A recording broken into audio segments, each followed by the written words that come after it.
Hello everybody, and welcome to a tour of Conwy Castle, built in a nearly 1-to-1 scale in Minecraft. The dimensions were all over the place, so I kind of just went with the average one.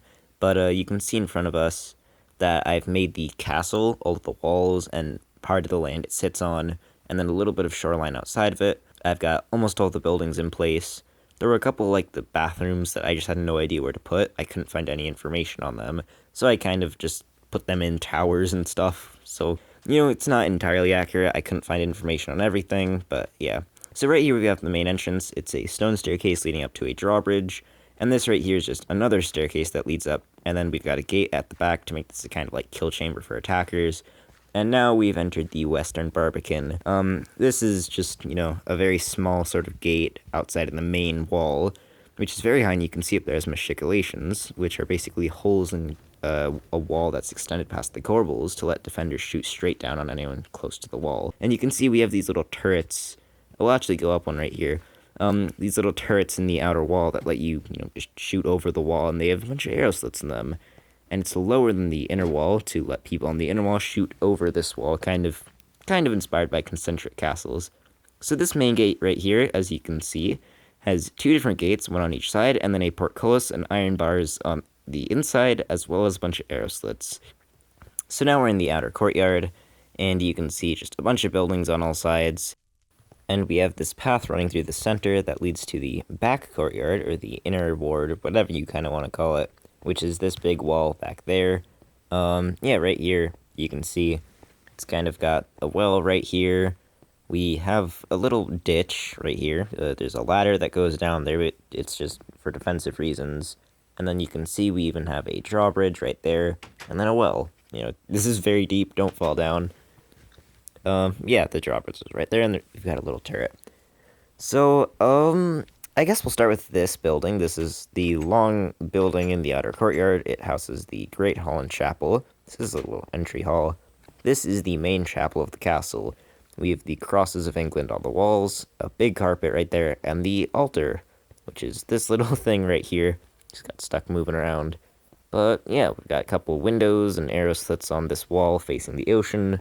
So yeah, I think that's a cute little chapel. This right here is the main hall of the castle. You can see we've got one table with some cake, some cups, and then some chairs with a fireplace behind it.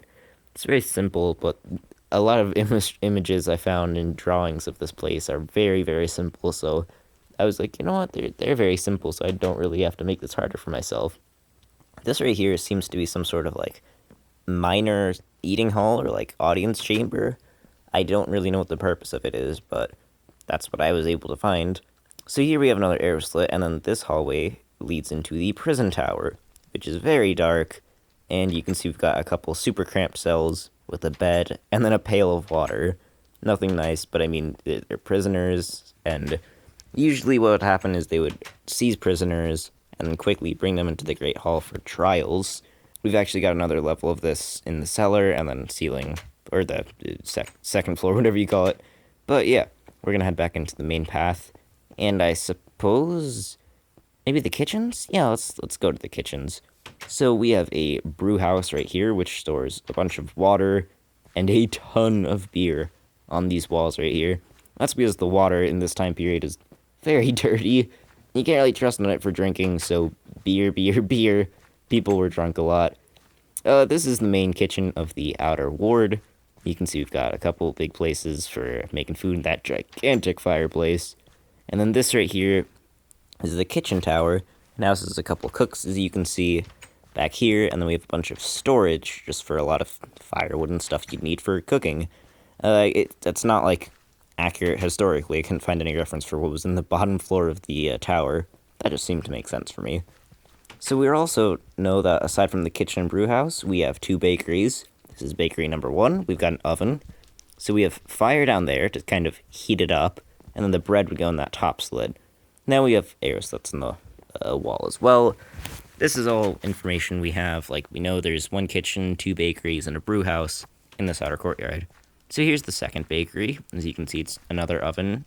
Fire in the bottom. It heats up the sort of brick for the top, and you put something up there. And now for this wooden building right here, this is called the porter's house. That's what I was able to find on it. And basically this is where the portcullis operators live. So this down here on the first floor is their house. We have an arrow slit. It's very simple and sparse. And then up here, I couldn't find exactly what this would look like. So I have a couple logs supporting the main log, which has a chain that leads to the portcullis. So the log would spin, pulling the chain, raising or lowering the portcullis. I think that's how it works. That seems reasonable, kind of, to me, but I couldn't find any references on it. So then we also have this cellar right here, which is very close to the Great Hall, so I figured firewood for the fireplaces and some food storage would make sense. But yeah, I think that's pretty much the outer courtyard. Those two front towers didn't really look into, but that houses the majority of the castle garrison, which is 30 men, normally at least. In times of crisis, there would usually be more, but 30 men is what I was able to find on the garrison at the castle. So this right here is the drawbridge that leads to this little turret that then leads into the inner ward, which you can see just has this big gate right here in a tunnel. And this is the inner ward. It houses the royal apartments and then 4 towers, all of which have turrets. And this is my favorite part of the castle by far. So this little building right here is the main granary of the castle. It houses a bunch of grain that they can use to make bread and other stuff like that. It's very simple, of course. This tower right here is where I assume the lord of this castle, who is William de Sicon, I hope I didn't butcher that pronunciation, and his household would reside. Basically, that guy is given the castle by King Edward I after he builds it to hold it in his name with a garrison of 30 men. That's almost an exact quote, actually, so that's how I know it's accurate. I'd assume where he'd live, because the other towers didn't really make too much sense. This is in the inner courtyard. It's a really big tower as well. It's got one of the turrets on it. And the other towers, like the kitchen tower or the prison tower, didn't seem like a good fit for him. And the other 3 towers in this courtyard already have known interiors. But you can see we're on top of one of those big watch turrets, and it gives you a very nice view over the rest of the castle. And, I really like these watch turrets in Conwy. Whoever decided to do that, first off, it looks awesome. Second off, it gives you a great view and can warn you of any attackers. But yeah, right here we have a couple of the kids of William de Sicon who might be living here. And we have a wooden staircase that leads up to an arrow slit in the wall. And then William de Sicon's himself bedroom. What did I just say? William de Sicon's bedroom. And this also has access to the roof. And you can see I really like this design as well. Conwy is just a masterpiece in design, I think. You can see we have arrow slits and all the crenellations. And then you can see that's just the turret right there. Yeah, I just really like the design of Conwy. You know, these 8 towers packed close around the walls, the 4 watch turrets around the back. I think it's just really nicely designed. But, I guess we'll just head into this room. This is one of the 2 cellars back here. It's really big. It contains months of storage crates, some water, and firewood. And you know what? Let's head through this tunnel right here. You can see there's a couple murder holes in the ceiling, and there's a gate and bars in the middle. And this is the eastern barbican right here. You can see there's a couple more turrets. Again, they have arrow slits, and you can see there's a path leading down there. You might be thinking, wait, why is there a path down there? Well, if we come up here, you can kind of see there's a dock. Which you might be like, wait, why is there a dock? But first, that's the rear end of the castle, also has machicolations. So we have a staircase leading down here. We have bars, and then a couple of these little turrets. And this is all done because a brilliant piece of design with Conwy was that there's a gate on the water. And basically, this means that if Conwy is ever attacked or just needs supplies, a ship can come right up to the castle and deliver supplies instead of having to land, possibly be attacked, especially if the castle's under siege, and then deliver supplies. This is, just really good design. It's very clever as well. I don't think I would have come up with it, obviously, but, again, just really good design with Conwy. It's just, yeah, I don't know what else to say. It's awesome. I really like this castle. That's why I decided to do this project and build the whole thing. But, let's re-enter the castle. So we're heading through this main tunnel, and you can see off to the side right here we have the kitchens of the inner ward. So this is just, it's very simple. It's basically the kitchens we saw up there. It's got a cook living here, a bunch of place for people to make stuff. We've actually got some very odd arrow slits you can see right there. I wasn't sure why they were built that way. But yeah, we have a couple more arrow slits, and this is where the cook and some other servants relating to the kitchen would live. They've all got their own little rooms, a couple cramped rooms. It's nothing much, but I figured this is probably enough cooks. And then in here it's very dark, but that is a privy. Again, I don't know where the actual privy building, if there is one in this castle, was, so I just kind of built them around the place. This is the other cellar. You can see we have some salt over there. There's not salt in the game, so I just did snow. It kind of looks similar. But this is the priest's tower.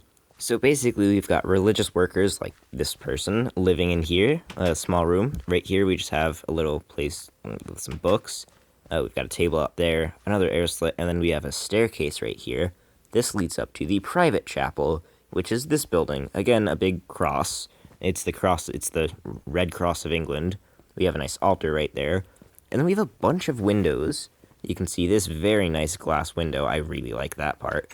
And then this right here leads to the turret of this tower. So you can see that's another privy and bath. There's just some storage up there, because I figured that's probably enough in this tower. But you can see up here that this is the priest's room. I think it's very nice. It's very simple. We've got a carpet, a bed, a fireplace, and a desk, but it's very simple. Oh, I got stuck. Okay. And again, you can see from on top of this tower, we have some very nice views over the surrounding area and around the terrain, which isn't done. Just ignore that part. But, and yeah, I just like this quite a bit, this view. So yeah, I guess let's head down. And you can see there's this door, which leads into the wall and that path, but we're not going to go through that door yet. That's for later. So I'm going to annoyingly walk all the way back down. But I figured it'd be better to see what that's like from the other angle. It makes more sense to me. So we're going to head back out into the courtyard of this castle. So yeah, just heading out. You can see that's another gate. So before heading up to the royal apartments, we've actually got this back alley to the bakehouse tower, which leads to a small little bakery in this tower. It's self-explanatory, I think. So yeah, basically, we've got a bakery in this bottom floor. Up here we have some more area for food preparation. It's very simple. And then this last floor is just where the cooks would live. This tower, I think, is just super simple. But I mean, it's just like a bakehouse. I'm like, oh, we have so many bakehouses. I want to be creative, but the castle's like, no, it's another bakehouse. But I guess now we're going to finally head up to the royal apartments. This is the king's grand chamber, as it was described. It's a grand chamber where the king would do business, have meetings, read books even. So we have this main table right here. We have the king's chair and then two other little desks. We have a big painting of the castle from a kind of like overhead view on the wall. These are the murder holes from earlier that lead down to the tunnel. And then we have these 4 big windows on the back wall. 2 of them are in this room. We have some more books. We have a fireplace. And then this right here is the tunnel that leads back to the chapel. Sort of private access for the king if he doesn't want to go through the cellar and then into the priest's room. That would be a little bit awkward. But yeah, this is just the king's grand chamber. He does business here. Kind of like a solar, if you know what that word means. Kind of just like a business/living room for the king. So now we're going to head into the private chambers of the king and his family. So the queen is actually named Eleanor. She doesn't have a number, so I don't know. Maybe she doesn't come from a very wealthy family, but she is the queen, so I'm not entirely sure on that one. If you guys know more about Eleanor, the wife of King Edward I, then let me know, because I don't know much about her. I just found a couple mentions of her as Edward's wife, who died before the castle was done. But yeah, this is her room right here. We have a couple arrow slits. We have a fireplace, a desk, some storage, and then 2 very nice glass windows facing the courtyard. But yeah, this is just a very nice room, and then you can see we have a little doorway leading into King Edward I's bedroom. This is very similar. We have a fireplace, some books, a desk, a very nice bed, the Cross of England on the ground, as a carpet, and then this time we actually have a glass window facing the outside. And then we have another 2 windows facing the east, which, just some great views, I think. This place was built on a very nice cliff. I had to build it from hand, but I mean, like, realistically, it would have been built on a nice cliff. Then we have this staircase, which actually leads to the private quarters of the king's family and household. So these red beds, I figured, might be, like, family members, kids, if he had any. And then these gray beds would be more like household members, like high-ranking servants or stewards or squires or things like that. And then we actually, if you come up here, this is the turret. Again, this is for more household members who would be sleeping here. And then here we are on top of the turret. You can see the flag of England is flying from all of these turrets. And this is a very nice view over the castle. I think it looks very nice, of course. I mean, I did build it, so I may be a bit biased, but I genuinely think this castle is gorgeous. But, yeah, I think that's pretty much the interior of the entire castle done, or at least the major bits. We skipped over some of, like, the garrison's rooms, which are pretty boring if I'm honest, and some more servants' quarters, but I think I showed you guys enough. So for now, that's been the inner courtyard, and let's fly up to get an overhead view of the castle. So you can see the inner ward right there, without doubt my favorite part of the castle, and the outer ward out there, which, yeah, it's also really cool. And then this castle is just such a huge project, and I'm so glad I got it finished, at least to this extent. Like, the train isn't completely done, oh no. But I am just super proud of this, and thank you so much for watching.